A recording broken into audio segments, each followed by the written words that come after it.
All morning, we've been showing the divergence in futures with the Dow implied up, but the Nasdaq rather, taking it on the chin. That's after Democrats flipped one Georgia Senate seat so far, with the other still too close to call. Joining us right now to talk about what we're seeing in the markets is David Rainey. He's portfolio manager at the Hennessy Focus Fund. Good morning. We are looking at the Dow up, as we said, 33 points, but the Nasdaq and so many of those big tech companies falling this morning. Nasdaq off about 192 points right now. What do you make of what's happening here, and what are you doing about it? Well, clearly what's going on is the market is concerned about two Democratic wins in Georgia. One's confirmed, one is more likely than not.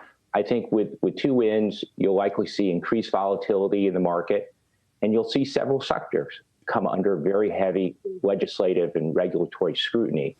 But if things were to hold and there was just one victory, I think that would actually be a very calming effect on the market, particularly with the vaccine rollout underway and second half GDP this year surging and right on the horizon. So when you see tech stocks, for example, down as much as they are today, do you look at this and say buying opportunity? Do you say they're going lower?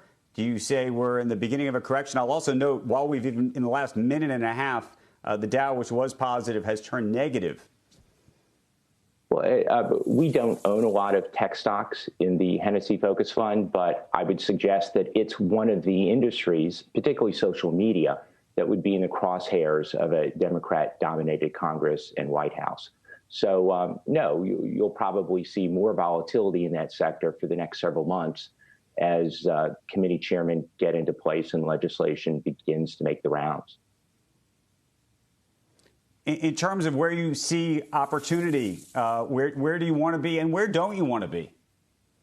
Well, this is the kind of market where you need to pick your spots carefully, because a lot can happen over the next 2 years before the next election, legislatively and regulatorily. So, you know, from our standpoint, energy, traditional energy, is going to be in the crosshairs, as well as healthcare. And if you add another sector or two in there, you're already at 25% of the economy. So we think it's just very careful you need to be very careful in here. You need to pick your spots, and you need to be in more prosaic businesses that are out of the regulatory tumult. So give me some ideas, if you could. Oh, sure. So, you know, we're very interested in the reawakening of leisure travel. We continue to have important investments in specialty finance companies, which we think are way out of favor and are poised to do very, very well as the yield curve steepens, as bank health improves, and several other sectors that are currently in development, like specialized software and infrastructure. Right. And David, real quick, you're expecting taxes to go up? Corporate taxes, individual taxes to go up in next year?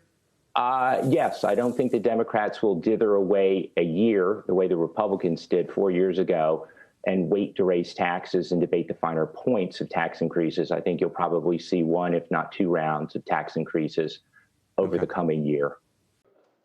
Shepard Smith here. Thanks for watching CNBC on YouTube.